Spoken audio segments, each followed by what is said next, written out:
Hello and welcome back once again to the latest episode of Lisburn Distillery Television.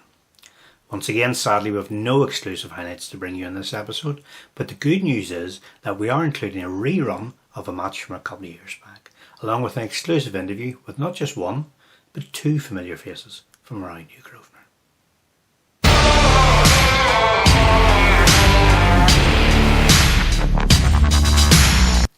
If you follow the Whites on a regular basis, you'll no doubt be aware that on the pitch, Chris Getty has been the man in form, having secured no less than 3 Dunville's Whisky Player of the Month awards already this season. Off the pitch, one person who has also been catching attention through some great work in his local community is supporter Andy Hill. It was my great pleasure to catch up with both men earlier on this week. I'm joined tonight on LDTV by one of our players, Chris Getty, who you'll be used to seeing on the pitch on the Saturday, and one of our supporters who you'll be used to seeing on the terraces, and that's Andy Hill. Gentlemen, thanks very much for joining us this evening. Chris, we'll turn to you first of all. It's been 3 consecutive Player of the Month for you, 3 consecutive whisky bottles, but all of a sudden the season's went into lockdown. It must be quite frustrating. Yeah, it is. It is very frustrating. It's just unfortunate how it's managed to pan out. Again, the season hasn't really been how we wished. From a squad point of view, individually, it's obviously nice to get a bit of accolation, but personally, I don't think I've played my best yet. So it's a shame that we couldn't finish the season off strong with a new management side. Yeah. What about from a supporters' side, Andy? It's been quite frustrating not to have a match to go to every Saturday. Yeah, it is quite frustrating now, but hopefully, well, I don't know about this season now, but it's looking like it's not going to finish. But with a new manager in, maybe push on next year with new ideas, new maybe, I don't know, maybe a few new players. Hopefully, push on a bit. Yeah, you mentioned there about obviously the new manager being in place. Have you had much contact with him, Chris? Yeah, he's been on the phone, text messages, phone calls to every player, I think. And I know from talking amongst the players and in the players' chat, he's on for a good 40 minutes, not just talking about football, but yeah, he likes to get to know the person as well. So it's a very personal approach, and the players seem to have really taken to it. So it's a shame we can't meet in person, get on the training pitch and try and get a few fresh ideas to kick on. Yeah, hopefully it will not be too long, but well, the way things look at the moment, it's not looking too good for resumption this season, but we'll play that by and see how it goes along. Andy, just back to yourself. Obviously, people will know you from the sidelines watching on. Basically, how long have you been supporting the Whites in total now? I can't remember exactly when I started supporting them. I was only a kid at the time now, but it's been this past lot of years. I've been going on a regular basis. So I'm not sure. I was young when I went to my first game. Like. And does that come about from a family tradition, or how did you get involved in it? Old family members, Granda's brother, all Whites men from the original Grosvenor Road ground. Yeah, a lot of us have started along that sort of tradition. It's a family thing, so to speak.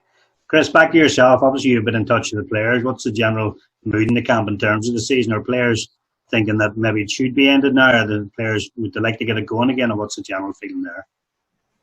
Well, I think every player just wants to play football. So obviously, I would say 90% of the squad would be happy to let us play on, but safety comes first, I suppose, and it has to be right for all parties.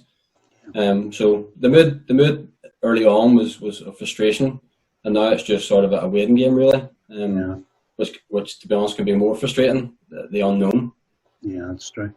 Andy, turning back to yourself in terms of the actual lockdown as a human thing, you've obviously got a young family. How big an impact has it had on you as a family? Yeah, well, lucky enough the kids are young enough, they don't really understand much of what's going on, but it's been frustrating for them. They're missing all their friends and schoolwork and everything else comes with that, and you just kind of have to try and keep them occupied as much as you can. Yeah, it must keep you busy. Oh, definitely. It's a bit of mile. Chris, back to you. I understand you're working away. I think you work for Randox, is that correct? You want to give us a bit of Jen about what exactly that job entails? Yeah, you're right. I just started there literally just about 3 weeks before this pandemic came about. So okay. It was a bit of a straight into the firing line as such. I'm a buyer in there, so at the minute we're doing obviously the test kits for the COVID-19 testing, whether that be for the government or individual personal use. So yeah, we've been absolutely crazy, manic, serious numbers, serious hours. So in a way, the lockdown as such hasn't really taken its toll on me because I've been going to work every morning. My weekends are normal. The only side that has really affected me is the social and the sports side. For me personally, that's probably the most frustrating part. Plenty of overtime on the go. Yeah, to be honest, I probably wouldn't mind a wee couple of weeks free holiday here now. So you're allowed to get away to Spain or anywhere, I don't think, though. I know, I would stay out for the back garden though. Hasn't been great. Andy, just back to yourself again. I know when this all started, you sort of started a Facebook group, which is called Help the Vulnerable. Do you want to tell us a little bit about what that was all about? Where did the idea for that come around? It kind of came along around about the time that everybody was doing the panic ban and bulk ban stuff, and I noticed like elderly neighbours and all were struggling to pick up a few just simple things. So kind of got a wee bit frustrated with it all. Like, so I was started helping them out, and I was doing some of their shopping for them, with some places they couldn't go to, and then I just decided maybe there was other people out there in the same position. So I just started this wee group up, and never expected it to take off the way it has. Like, you have a couple of thousand members or so now, is that right? Great few people on that, yeah. Yeah, and are they all sort of doing their own part, if that makes sense?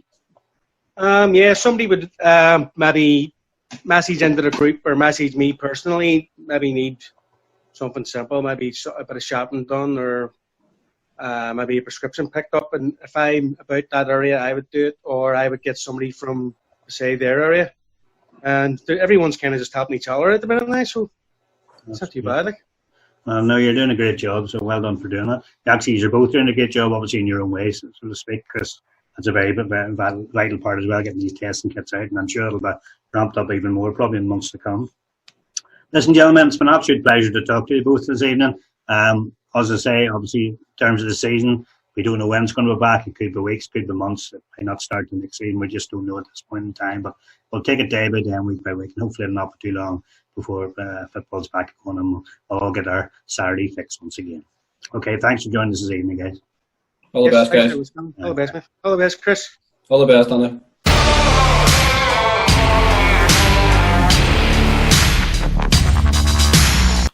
Next up on today's show, it's time to hit the rewind button and go back in time to April 2018 for a midweek game away to Tobermore United. Here's the highlights from that one.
So that concludes this edition of LDTV. Sadly, still no sign of football returning, but hopefully we'll see you all back at New Grosvenor sooner rather than later. In the meantime, thank you all so much for watching today's show, and I'll see you all again soon. In the meantime, stay safe, and thanks for watching.